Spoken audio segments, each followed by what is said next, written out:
어제 말씀에 바울은 율법이나 양심이나 같은 종류의 것이어서 율법은 의에 이를 수 없다고 강력하게 피력을 했습니다.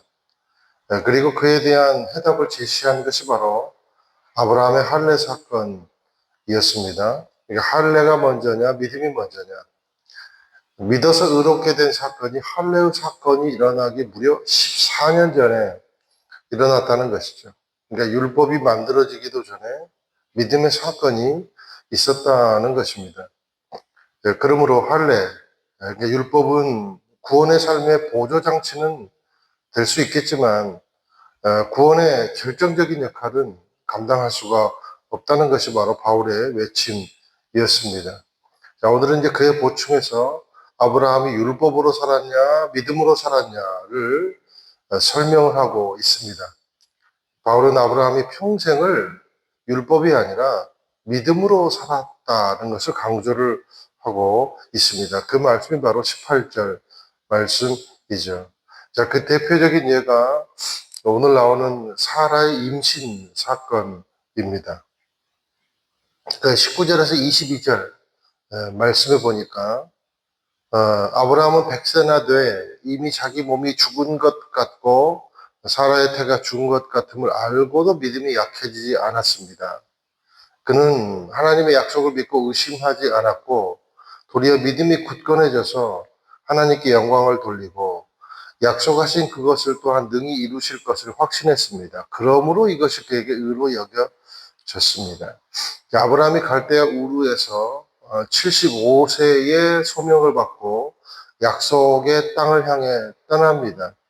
하나님 아브라함을 그러니까 처음 만나실 때 율법을 주신 것이 아니라 약속을 먼저 주셨다는 거예요. 자, 아브라함에게 주어진 약속이 무엇입니까? 네 후손이 모래알처럼 많아질 것이고 내가 축복의 그 자체가 될 것이다. 그런 약속이었습니다. 그러니까 18절의 약속이죠. 그리고 아브라함은 이 약속을 믿고 갈 바를 알지 못하는 여정을 시작을 한 것입니다. 그러니까 알고 길을 떠난 것이 아니라 믿고 떠났다라는 거죠. 그러므로 아브라함의 신앙의 출발은 행위가 아니라 믿음이라고 볼 수 있습니다. 그리고 이제 자식이 없는 세월을 지내다가 86세가 돼서야 그것도 사라가 아닌 자기 아내가 아닌 몸종 하가를 통해서 자식을 보게 됩니다. 이스마엘이죠.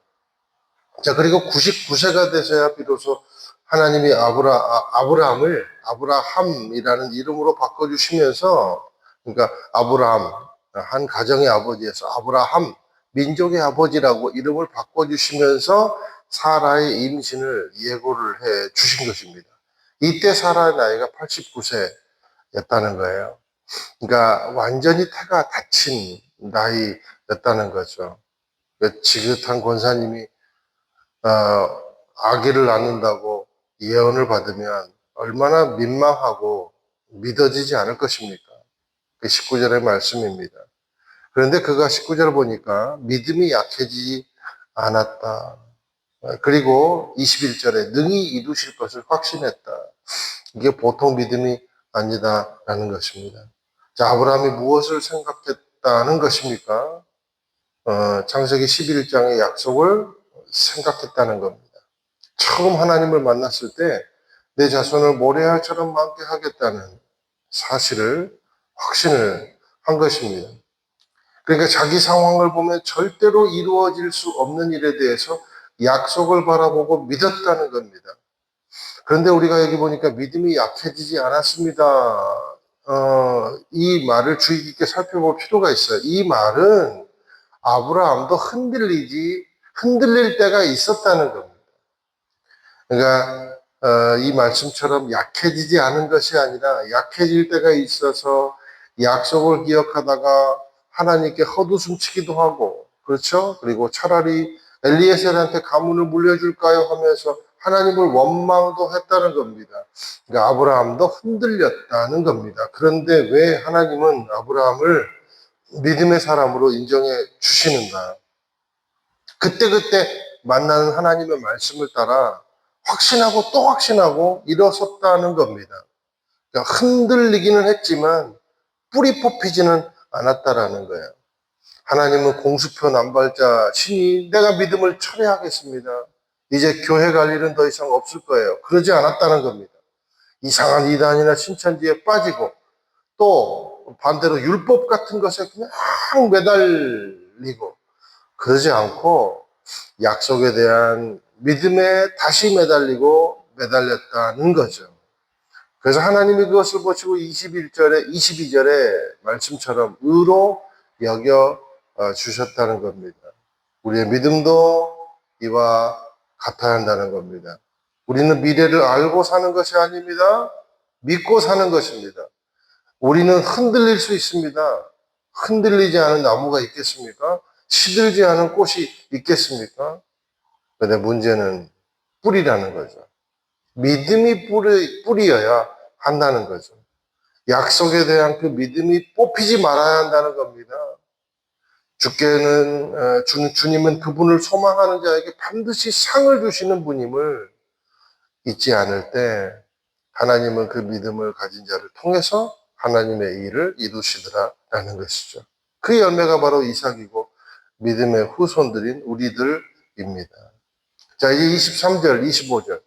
그에게 의로 여겨졌다라는 말은 아브라함만을 위해 기록된 것이 아니라 의롭다는 인정을 받을 곧 우리 주 예수를 죽은 사람 가운데서 살리신 분을 믿는 우리도 위한 것입니다. 예수께서는 우리의 범죄로 인해 죽음에 넘겨지셨고 우리의 의를 위해 살리심을 받았습니다.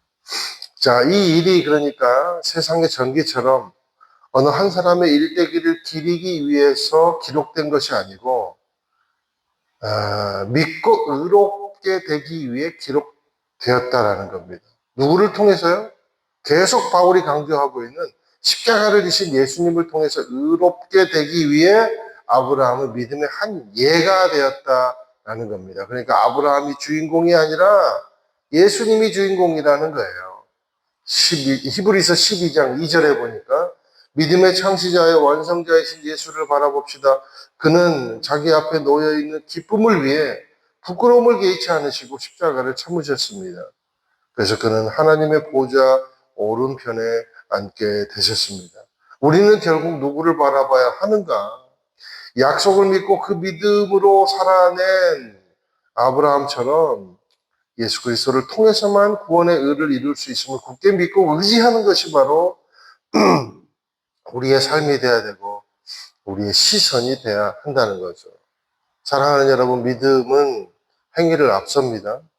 모든 것을 앞섭니다.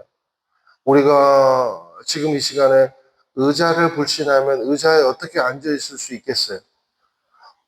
우리가 어머니를 불신하면 어머니가 차려주신 밥상을 어떻게 믿을 수가 있겠어요? 먹을 수가 없죠.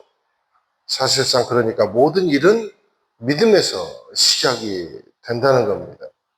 믿음의 창시자요, 구원의 완성자이신 예수를 믿고 의지함으로 말미암아 늘 부어주시는 믿음의 은혜가 실제 축복이 되기를 바랍니다. 그러므로 상속자의 삶을 누리는 저와 여러분의 인생이 되시기를 예수님의 이름으로 축원드립니다.